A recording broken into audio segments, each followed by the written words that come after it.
شپږم، ښې کړنې په نظر کې ونیسئ. د کورنۍ کوم غړی چې ښه فکر لري، تل ښه کارونه کوي، هغه وستایئ تر څو د کور نور غړي هم ښو کارونو ته وهڅیږي.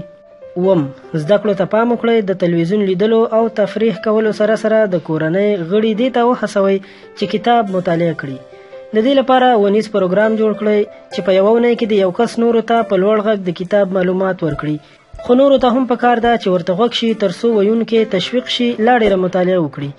اتم، له ټولو اولادونو سره مو یو ډول رویه وکړئ. د مور او پلار لپاره ټول اولادونه یو رقم دي، خو د اولادونو لپاره بیا دا خبره مهمه ده چې له دوی سره مساوي برخورد وشي.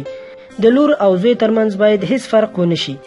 په کومو کورونو کې چې اولادونو ته په یو نظر وکتل شي، هلته خوښي او یووالی ډیر وي.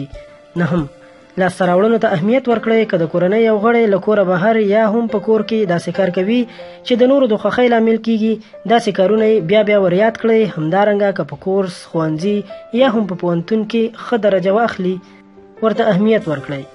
لسم، بخښنه زده کړئ. که په کور کې له چا سره مو جنجال راځي، ښه ده چې د یوې بخښنې په غوښتلو سره د ټول عمر کرکه له زړه نه لرې کړئ. معلوماتي ویډیوګانو لپاره در سره زموږ چینل سبسکرایب کړئ. تر بلې ویډیو درنه اجازت غواړم. د الله په امان.